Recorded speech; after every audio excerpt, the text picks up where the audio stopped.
Good morning, everybody. Welcome to the Tuesday morning Bible study for what is today, August the 24th, 2021.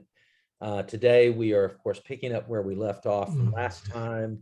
This week, we will be starting at the end of chapter, actually at the end of chapter 25, end of chapter 25. And we'll be looking primarily at chapter 26 today. Depending on your interest and my interest, we may fast forward, go very quickly anyway, through chapter 26 and get into chapter 27.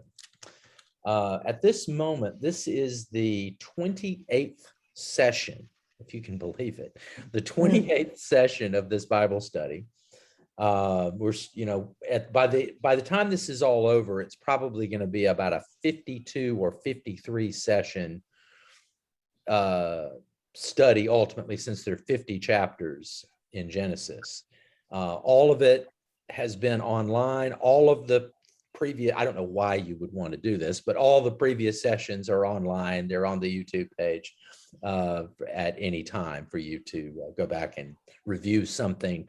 For each video, in the description of the video, there's an account of what material is being covered. So you actually, if there was something you wanted to go back and look for, say, what did we talk about what did we say when we talked about chapter 15, whatever, you can always hunt that down and find it. All right. Well, let's open the Bible to Genesis chapter 25. And let's go to verse 29. This is where we left off last week.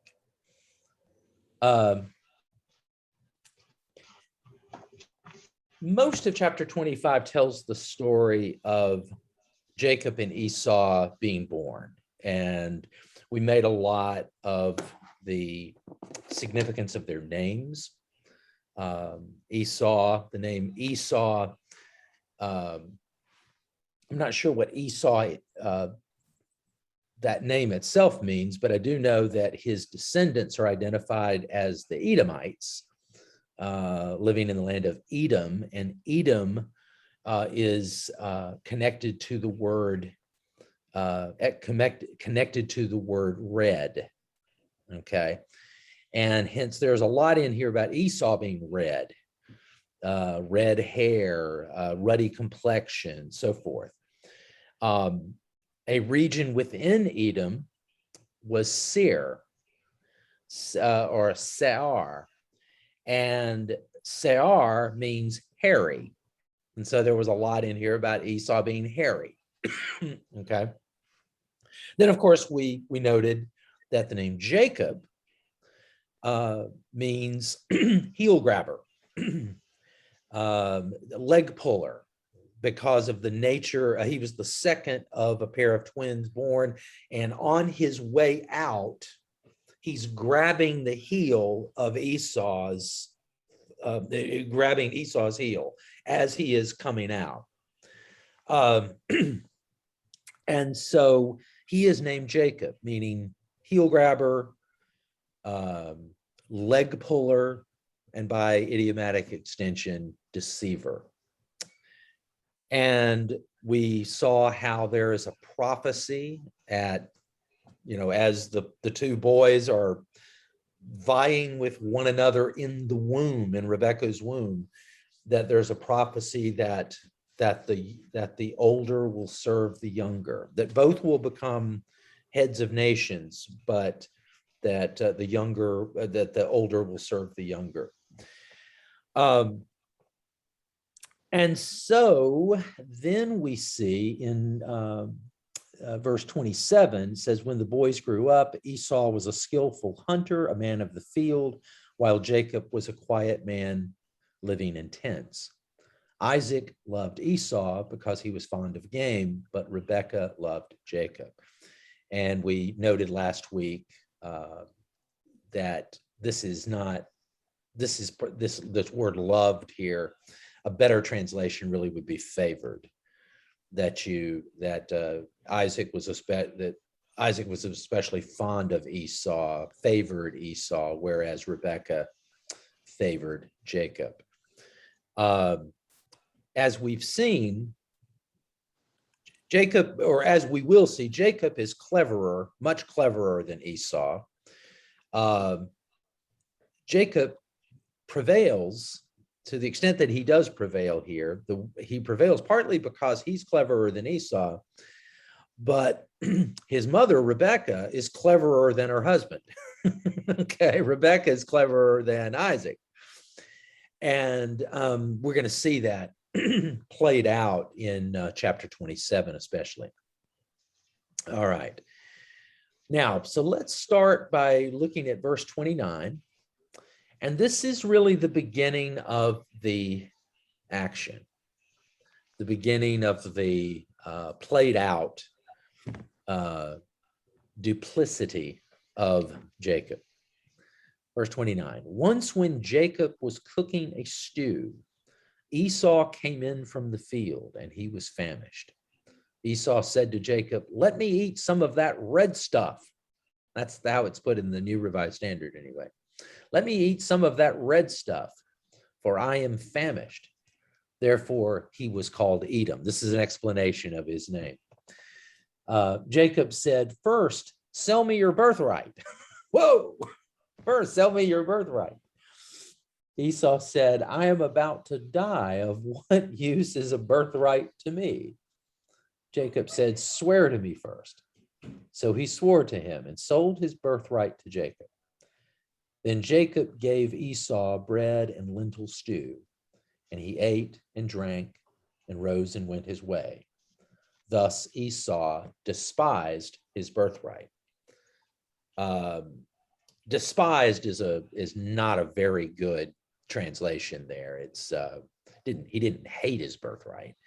It's that he didn't take care of it. He didn't look after it. And in that sense, he all too easily and freely let it go when it really was his. But he sold his birth. Now, of course, what this means is that, first sons in this society have a priority over younger sons. Okay. And Jacob, of course, was the second. He was a twin, but he was the second of the two. Esau was born first. And there were rights and privileges that came with being the firstborn. And effectively, what Esau sold was the privilege of being the firstborn, such that Jacob would now be treated as the firstborn, because Esau didn't have the foresight to value that placement. What thoughts do you have just on this very short little episode? Well, one thing I'm thinking, and we've all heard, don't go to the grocery store when you're hungry. And I think about Esau coming in, and he went into that grocery store and he was so hungry and he gave in to temptation very quickly. Right. Yeah.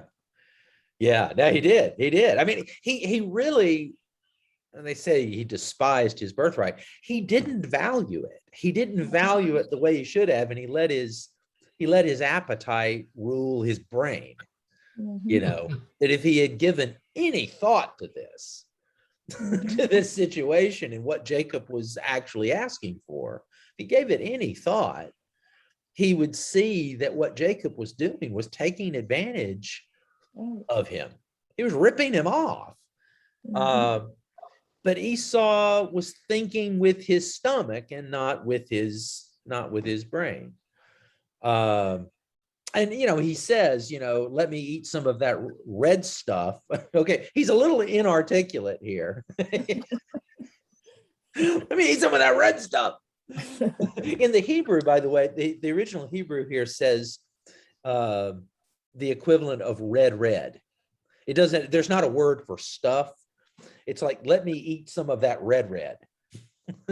Okay. It's kind of a inarticulate way of putting this red stuff. It's probably some red bean soup, some red lentil, red lentil soup. And of course, he's not really famished. He's not starving. He's hungry. He's very hungry. He's not starving. There are such things as starving people, but he was not one of them. But he let his appetite rule his better sense, and therefore he made a terrible, terrible deal. Now, and the thing is that it was really avoidable, not just in the first place, but also in the second place, because Jacob said, "Sell me your birthright." And Esau, if he had been thinking at all, he could have at least bargained with Jacob. I mean, this was almost an invitation to a kind of classic Middle Eastern, barter, kind of like, oh, okay, well, I'll come down just a little bit and we'll make a deal, This was an invitation in some ways on Jacob's part to enter into a barter. But Esau just wants to make the deal right away. He doesn't even try to enter into a kind of negotiation because he's convinced that he's absolutely famished. And so he's willing to let go of something that's very, very important, at least in this, especially in this society, in this very patriarchal world. It made a big difference to be the firstborn son, and he wasn't taking that into account. Okay, so this is one thing. This is one of those unfortunate things about English translation, is that something that you wouldn't recognize from English, but in Hebrew, there's an interesting wordplay between the birthright, okay, that is the subject here, and the blessing that we're going to see talked about in chapter 27, where Isaac grants the blessing. These are not the same thing, okay? These are not the same thing. It's easy to confuse them, all right? Easy to confuse them, but they are not the same thing. There are privileges that come with being the firstborn, and that's the birthright. The blessing is a separate matter. And in some way, in a very meaningful and significant way, the blessing could have been given to Jacob. If Isaac had not had a particular preference for Esau, if he had been more neutral about his two sons, or even if he had actually favored Jacob, which he didn't, of course, but if he actually favored Jacob, Esau could have the birthright, but Jacob could have the blessing. These are two separate things. Now, as it is, we know that Isaac favored Esau. And so Esau was already, well, at least before he sold it, to Jacob, he had the birthright, the right of birthright. He already had that. But it was only because he was favored by his father that he was, in fact, going to be the one who would have received, but for Jacob's intervention, Jacob and Rebekah's intervention, he would have received the blessing, but not because he was the firstborn, but because he was the favorite. Okay. Jacob could have received the blessing by Isaac's willingness and consciousness if Isaac had wanted to give it to him. Okay. In fact, we know Esau was the favorite, not Jacob. All right. So, but anyway, before you say that, Bill, real quick, let me just point out one little thing before you say that. In the Hebrew, the word for birthright is bakora. Okay, think of Bekorah, bakora. In Hebrew, the word for blessing is barakah. barakah. There's a kind of wordplay between these two things. Again, they're separate, but there's a wordplay in Hebrew. They're similar sounding. Bakora and barakah. It's like you switch the K and the R. Okay. And this is a wordplay in Hebrew that a Hebrew reader of this would recognize. Okay, Bill, I'm sorry. Any material benefit to receiving the blessing as there is in the birthright? The blessing is, it's hard. No, yes and no. Yes and no. No, not in the sense of like greater inheritance or anything like that. I mean, the birthright kind of handles the issue of inheritance. The blessing, though, is a kind of, I mean, we might see it as a kind of, if you took God out of it, you could almost see it as a kind of magical spell for prosperity. Okay. It's kind of, the blessing is kind of like a father putting almost like a spell of prosperity on his son. The blessing was believed to have very real power to make someone's life go well. Okay. It was, and of course, in this context, it has the impact of God. The patriarchal blessing carries with it the blessing of God for wealth and prosperity. It's not Isaac giving his son his lands. It's pronouncing a blessing such that as Isaac goes forward, as the one who receives the blessing goes forward, his way is going to be favored by God and is going to attract to it favor and blessing and prosperity and wealth and success. Like being named Miss Congeniality at a beauty contest. Right. So it's not a specific tangible thing. It's just kind of a general thing, but it was believed to have real power. And maybe another way of saying the same thing is to consider the reverse of that. Because just as you as a patriarch could pronounce a blessing over a son, you could also pronounce a curse. Okay. And this is going to be important when we look at chapter 27, because hanging over the entire scene of Jacob with his mother's help, attempting to deceive Isaac, hanging over that entire scene, which is all about Isaac being tricked into giving the patriarchal blessing to Jacob and not to Esau. Hanging over that is that if Jacob is discovered, if the deception is discovered before the blessing is given, that blessing of Isaac could turn into the curse of Isaac. It could turn into Isaac, before he pronounces the patriarchal blessing, that he could pronounce a patriarchal curse over Jacob. Because, how dare you, son, try to deceive me? I'm going to curse you. Okay. Well, the curse is the reverse. Okay. The patriarchal curse would be that your life is going to go badly. You're going to remember the curse that was pronounced over Adam.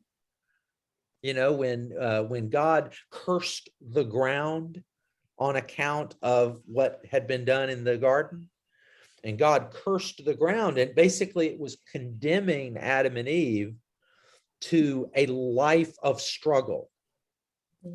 Okay. A life of struggle and pain and difficulty. And that's what a patriarchal curse could do. It would be a kind of, it would be a pronouncement that your life is going to be a lot harder than it had to be. Okay. And again, this both blessings and curses were believed to have real spiritual power. They weren't just nice words or nasty words pronounced by a father. They were like the kind of the pronouncement of a destiny that could be really good or could be really negative. And so that's what's at stake in the scene in chapter 27 when we get to it. But that's what Jacob wants. Jacob wants not only the birthright, which he already got from Esau, now he wants his father to pronounce basically a kind of spell of prosperity over him, so that all that he does going forward will be successful.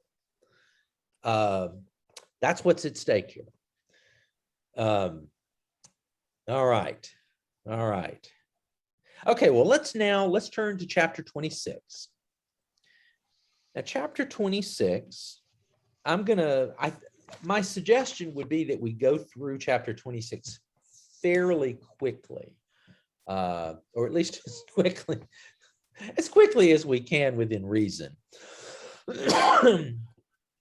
And I'll be honest with you, I know this is a terrible thing to say about something in the Bible, but I find chapter 26 really annoying. Chapter 26 is annoying. Now, on the positive side, chapter 26 provides us a bridge between what happens with Esau despising his birthright and selling it to Jacob, and then Jacob attempting to trick his father into giving him the patriarchal blessing. It kind of gives us a way of separating those two events. But kind of like putting an interlude between those two things. But as we read chapter 26, you will find that it sounds very familiar. It sounds quite familiar. So let's look at it. Chapter 26. Okay. Now there was by the way, I'm going to read most of the chapter, but just so we'll know what we're talking about. Now there was a famine in the land besides the former famine that had occurred in the days of Abraham. And Isaac went to Gerar to King Abimelech, remember him, of the Philistines. The Lord appeared to Isaac and said, "Do not go down to Egypt. Settle in the land that I shall show you. Reside in this land as an alien, and I will be with you and will bless you. For to you and to your descendants I will give all these lands, and I will fulfill the oath that I swore to your father Abraham. I will make your offspring as numerous as the stars of heaven, and will give to your offspring all these lands, and all the nations of the earth shall gain blessing for themselves through your offspring, because Abraham obeyed my voice and kept my charge, my commandments, my statutes, and my laws." So Isaac settled in Gerar. When the men of the place asked him about his wife, he said, "She is my sister." Does this sound familiar? Okay. "She is my sister," for he was afraid to say "my wife," thinking, or else the men of the place might kill me for the sake of Rebekah, because she is attractive in appearance. When Isaac had been there a long time, King Abimelech of the Philistines looked out of a window and saw him fondling his wife Rebekah. So Abimelech called for Isaac and said, "So she is your wife? Why then did you say she is my sister?" Isaac said to him, "Because I thought that I might die because of her." Abimelech said, "What is this you have done to us? One of the people might easily have lain with your wife, and you would have brought guilt upon us." So Abimelech warned all the people, saying, "Whoever touches this man or his wife shall be put to death." Isaac sowed seed in that land, and in the same year reaped 100-fold. The Lord blessed him, and the man became rich. He prospered more and more until he became very wealthy. He had possessions of flocks and herds and a great household, so that the Philistines envied him. Now the Philistines had stopped up and filled with earth all the wells that his father's servants had dug in the days of his father Abraham. And Abimelech said to Isaac, "Go away from us. You have become too powerful for us." So Isaac departed from there and camped in the valley of Gerar and settled there. Isaac dug again the wells of water that had been dug in the days of his father Abraham, for the Philistines had stopped them up after the death of Abraham. And he gave them the names that his father had given them. But when Isaac's servants dug in the valley and found there a well of spring water, the herders of Gerar quarreled with Isaac's herders, saying, "The water is ours." So he called the well Esek, because they contended with him. Esek is a Hebrew word meaning contention. Then they dug another well and they quarreled over that one also. So they called it Sitnah, which means enmity in Hebrew. He moved from there and dug another well, and they did not quarrel over it. So he called it Rehoboth, which means literally broad places or room, saying, "Now the Lord has made room for us, and we shall be fruitful in the land." From there he went up to Beersheba, and that very night the Lord appeared to him and said, "I am the God of your father Abraham. Do not be afraid, for I am with you and will bless you and make your offspring numerous for my servant Abraham's sake." So he built an altar there, called on the name of the Lord, and pitched his tent there. And there Isaac's servants dug a well. Then Abimelech went to him from Gerar with Ahuzath, his advisor, and Phicol, the commander of his army. Isaac said to them, "Why have you come to me, seeing that you hate me and have sent me away from you?"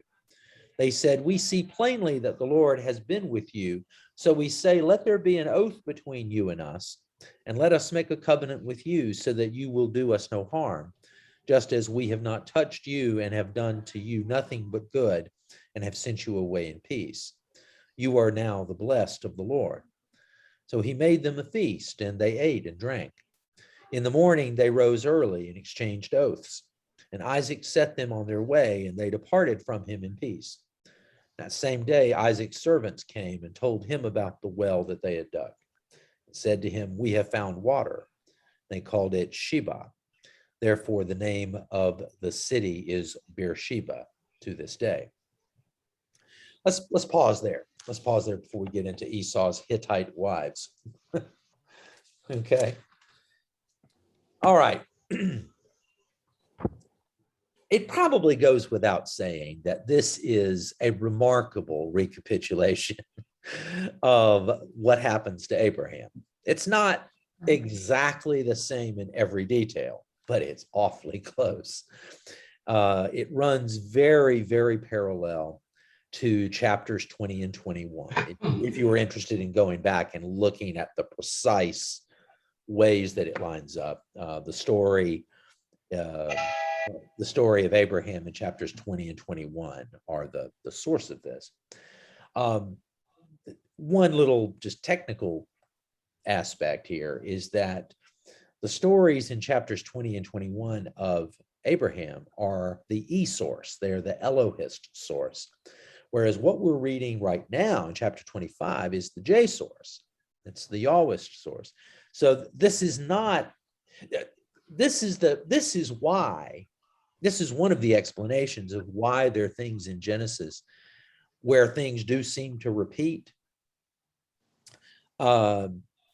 is that it's really not written by the same person.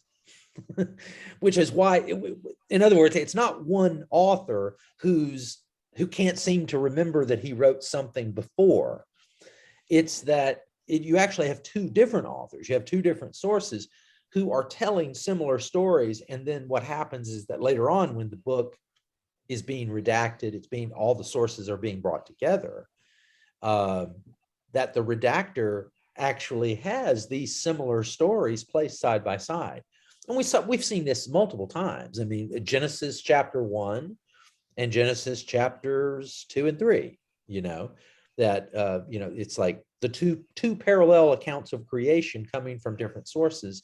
The redactor judged that it was best to put them all together rather than trying to correct one in favor of the other, but simply to place them side by side, and maybe in some places provide connectors, to provide transitions and whatnot.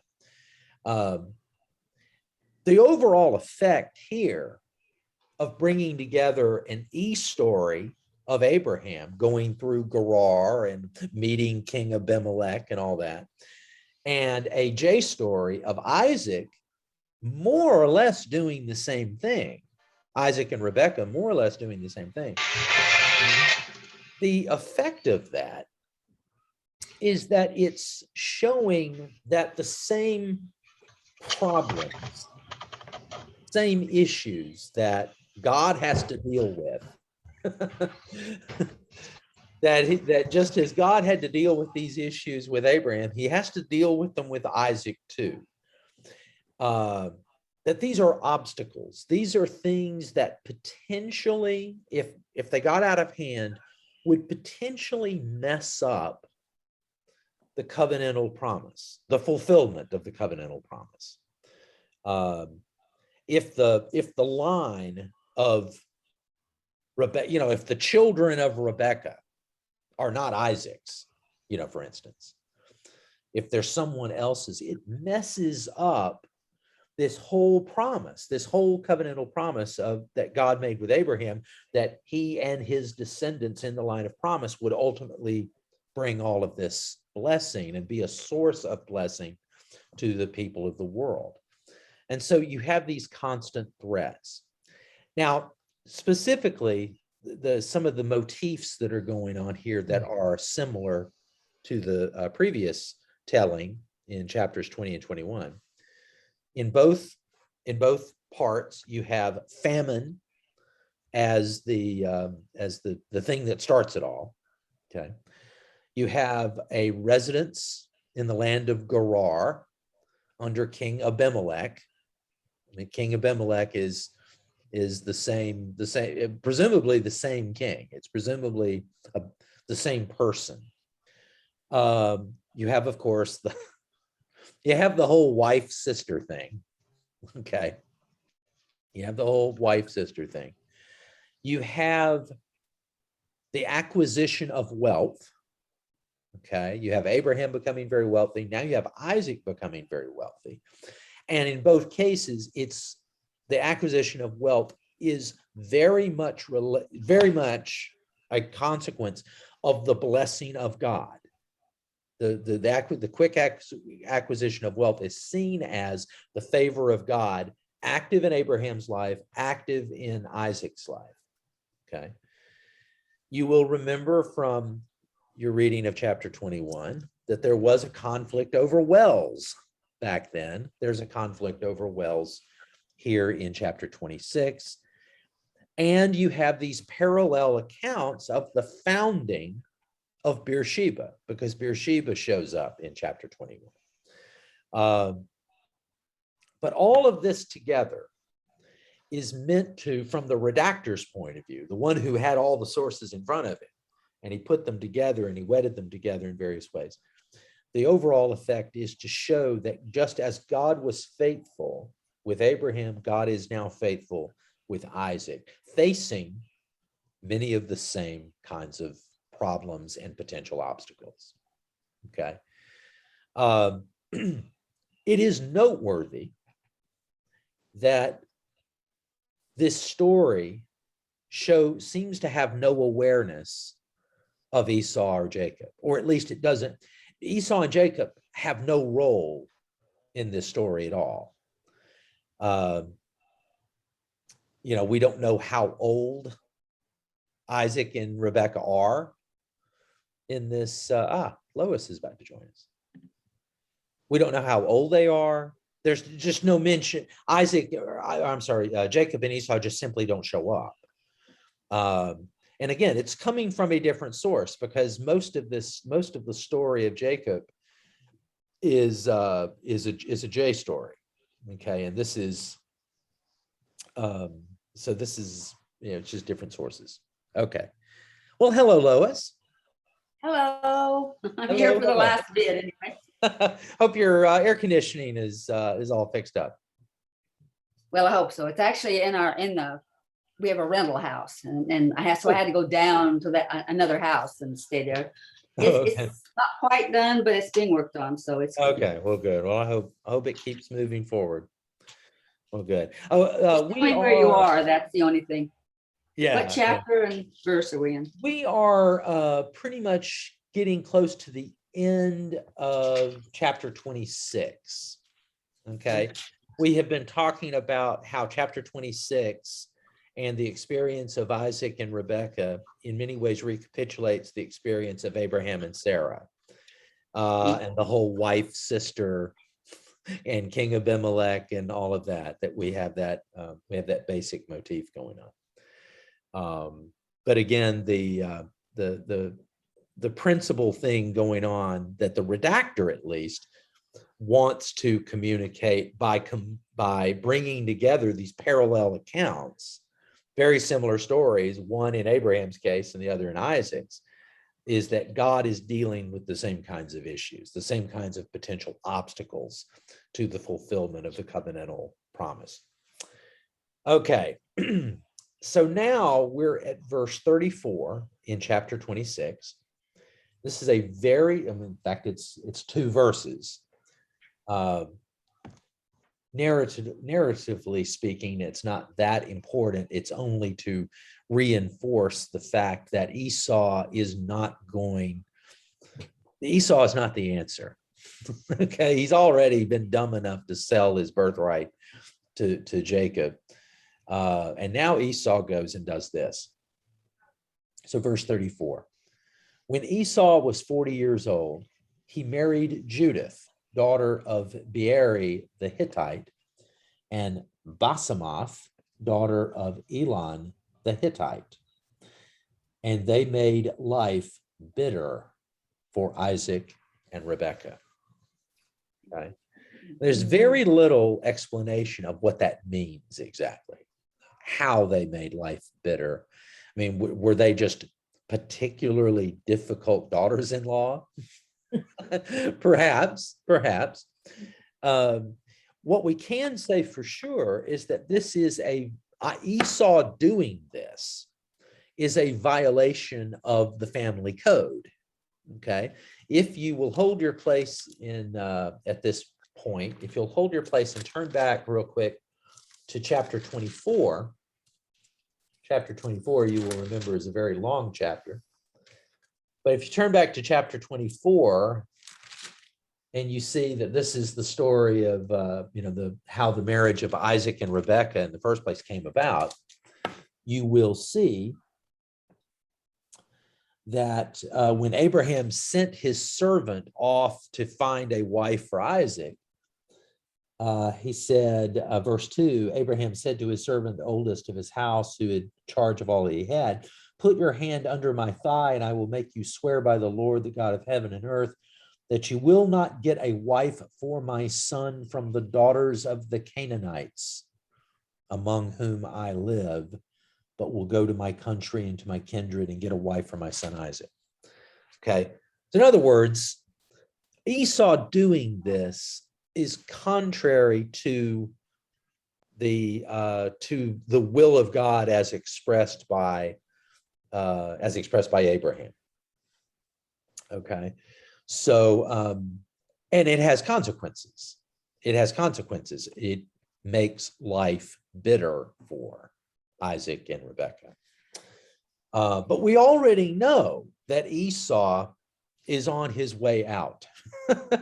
He's not going to be the one through whom this covenantal promise is ultimately fulfilled. So in a way, we're not surprised that Esau does this, although Esau has no awareness of this kind of thing. Now, the one difference between what we've already seen of Esau, where Esau looks like kind of an idiot, he lets his stomach rule his brain. The story in chapter 27, Esau actually is a much more sympathetic character in chapter 27. We will feel the pathos of his consciousness of being denied what would have been his. It's like it all comes home. He realizes what his brother Jacob had really done to him. And you actually feel kind of sorry for him, or at least I do feel just a little sorry for him. All right, so chapter 27. Let's at least get started on it. We won't necessarily finish it today, but all right, so chapter 27. When Isaac was old and his eyes were dim so that he could not see, he called his elder son Esau and said to him, "My son." And Esau answered, "Here I am."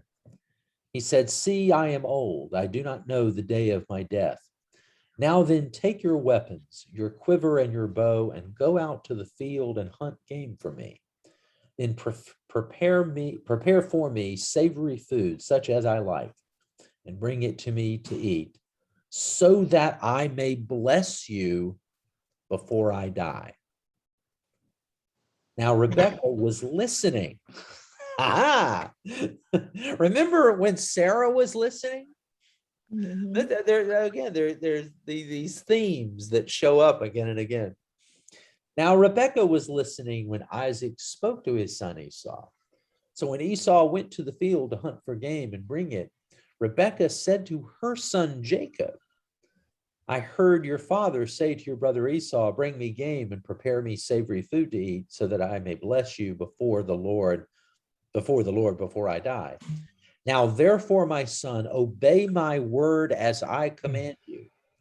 Go to the flock and get me 2 choice kids, so that I may prepare from them savory food for your father, such as he likes." Notice how this is the same language that Isaac used with Esau. Now Rebekah is using this exact language with Jacob. "Savory food for your father, such as he likes, and you shall take it to your father to eat, so that he may bless you before he dies." He can't bless. I mean, you might ask, well, why can't he bless both of them? Well, he can't. I don't really have a great explanation as to why, but he can't. That's the presupposition of all this. This is a one-time winner takes all kind of blessing. Okay, so that he may bless you before he dies. But Jacob said to his mother Rebekah, "Look, my brother Esau is a hairy man, and I am a man of smooth skin. Perhaps my father will feel me, and I shall seem to be mocking him, and bring a curse on myself and not a blessing." So, I mean, point is that this isn't just about Jacob potentially, being worried about potentially hurting his dad's feelings. Okay, it's about a lot more than that. It's the danger here is that he will get found out, and that Isaac will actually pronounce over him the opposite of what Rebekah is trying to secure for him. That this will totally backfire, and he will get a curse rather than a blessing. All right, so bring a curse on myself and not a blessing. His mother said to him, "Let your curse be on me, my son. Only obey my word and go and get them for me." So he went and got them and brought them to his mother. And his mother prepared savory food, such as his father loved. Then Rebekah took the best garments of her elder son Esau, which were with her in the house, and put them on her younger son Jacob. And she put the skins of the kids on his hands and on the smooth part of his neck. Then she handed the savory food and the bread that she had prepared to her son Jacob. So he went in to his father and said, "My father." He said, "Here I am. Who are you, my son?" Jacob said to his father, "I am Esau, your firstborn. I have done as you told me. Now sit up and eat of my game so that you may bless me. But Isaac said to his son, how is it that you have found it so quickly, my son? He answered, because the Lord your God granted me success. Then Isaac said to Jacob, come near so that I may feel you, my son, to know whether you are really my son Esau or not. I mean, presumably he's hearing this. He can't see anything, but he presumably can hear. And he's like, wait a minute, something's not right. And so there's a lot of drama and tension in this moment, because I mean, Jacob's in danger of being found out here. To know whether you really are my son Esau or not. So Jacob went up to his father Isaac, who felt him and said, the voice is Jacob's voice, but the hands are the hands of Esau. He did not recognize him because his hands were hairy like his brother Esau's hands. So he blessed him. He said, are you really my son Esau?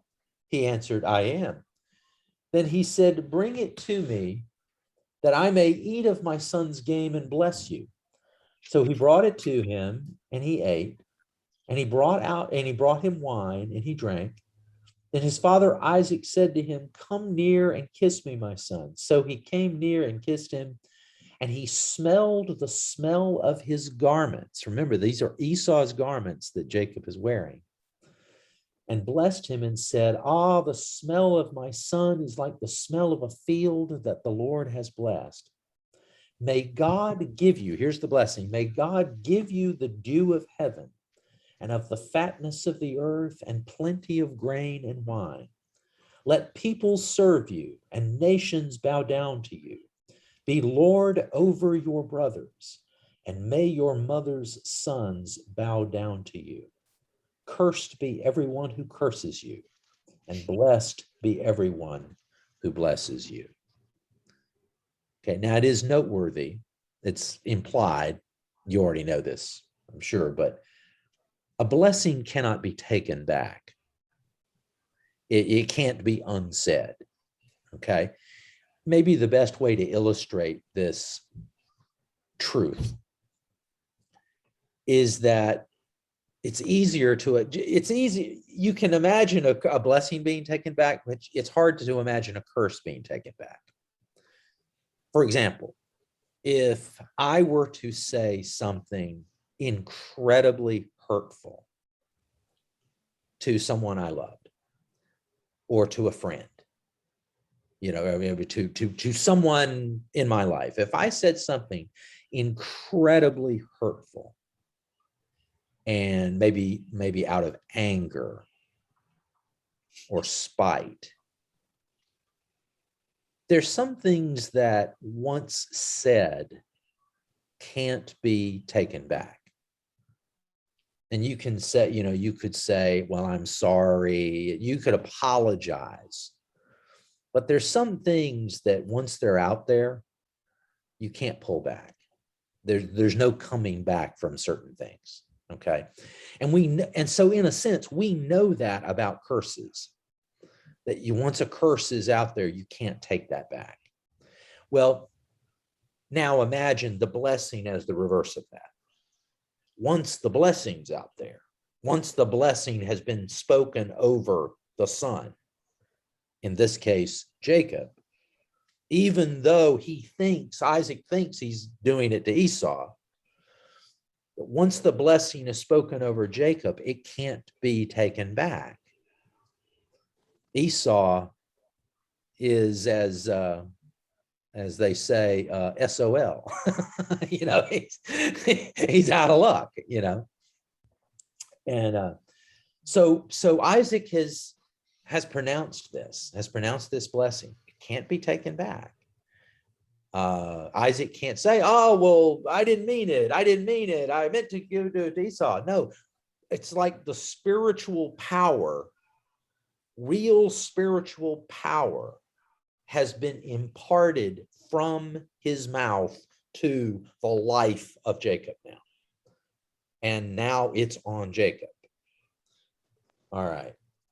Let's finish reading, and then we'll talk, and then we'll wrap up. Verse 30. As soon as Isaac had finished blessing Jacob, when Jacob had scarcely gone out from the presence of his father Isaac, his brother Esau came in from his hunting. Oh man, just like a narrow window there.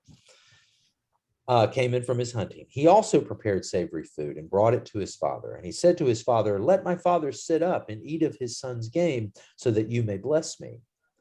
His father Isaac said to him, who are you? He answered, I am your firstborn son, Esau. Then Isaac trembled violently and said, who was it then that hunted game and brought it to me? And I ate it all before you came, and I have blessed him. Yes, and blessed he shall be. When Esau heard his father's words, he cried out with an exceedingly great and bitter cry, said to his father, bless me also, father. But he said, your brother came deceitfully, and he has taken away your blessing. Esau said, is he not rightly named Jacob? Okay, remember what Jacob means. And Esau says, isn't that name just right? He deserves that name, Jacob. For he has supplanted me these 2 times. He took away my birthright, and look, now he has taken away my blessing. Then he said, have you not reserved a blessing for me?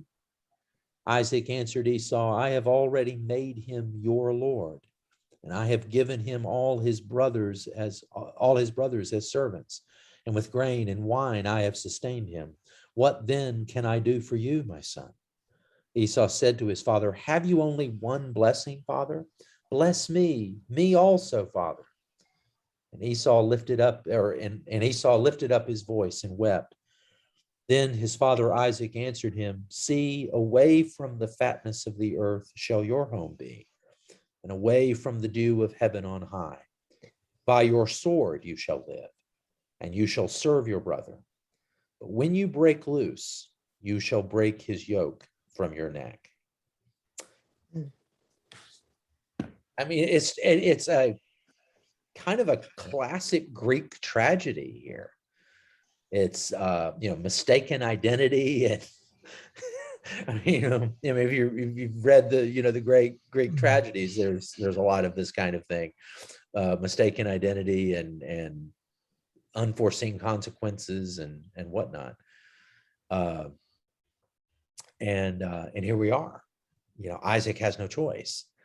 Now that the blessing has gone out to Jacob, he has no choice but to. He's already established that Jacob is going to rule over Esau. And now he has to kind of carry that forward in making this statement about what Esau's destiny is. And it's, Esau, it's like Esau, there's a sense in which Esau kind of had it coming to him because he's been kind of an idiot. But in this moment of recognition, this moment of actually understanding what has happened and the consequences of it, you can't but feel just a little sorry for the guy. Now, later on, when we get to chapter 32, chapter 32, and we see the story of Jacob wrestling God in the wilderness. When we get to that, you'll remember that what Jacob is begging of God or of the angel or whatever, he's begging for a blessing. Okay. And now, of course, he's already received the blessing of his father. Well, here he's going even further. He's begging for the blessing of God. And he's in fact demanding it, trying to wrench it from God's own hands. But we'll deal with that and that whole episode later when we get to it. For now, we're left with Esau crying out in tragic sadness, and as we will see, fury.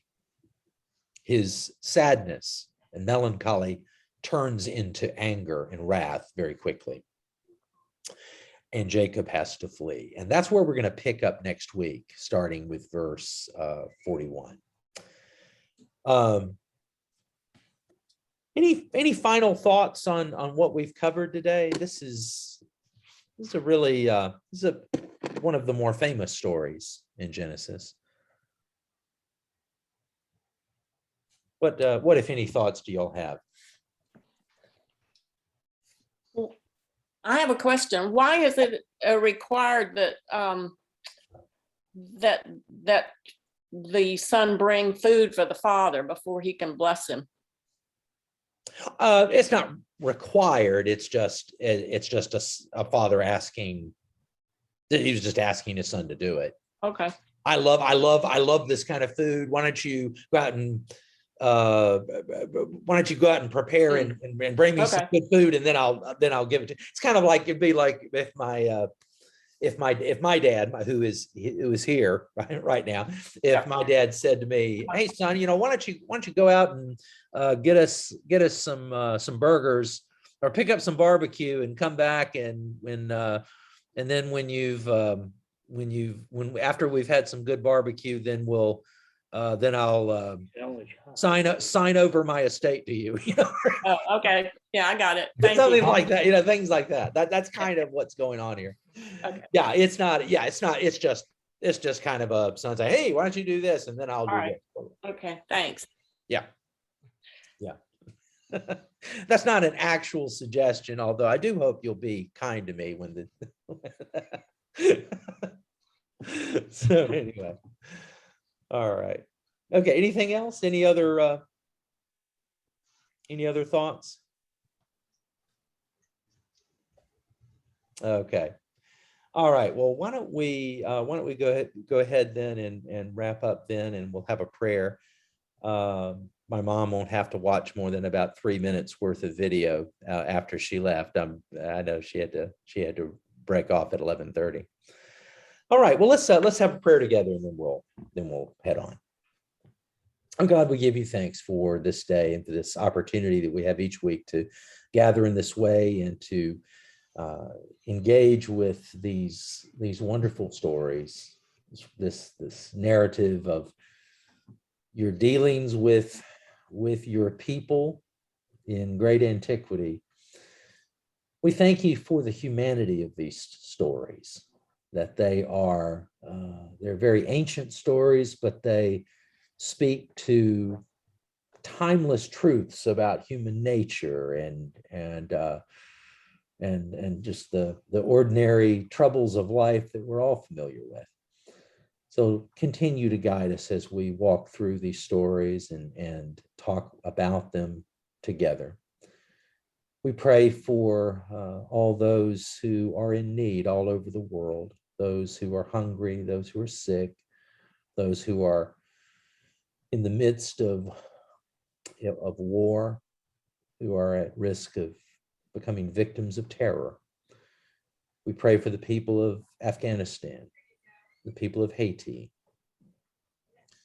Pray for the people of this country and all around the world who are struggling with this latest wave of COVID-19 and the Delta variant. We pray for doctors and nurses and hospital workers who are overburdened right now. We pray for your strength and your patience and your peace. We pray all these things now in Jesus' name. Amen. All right. Okay, y'all. Well, I hope you have a good rest of the week, and I will see you next week. Thank you. Okay. Bye-bye. Okay. Bye, everybody. Thank you, Tom. Okay. Thank you.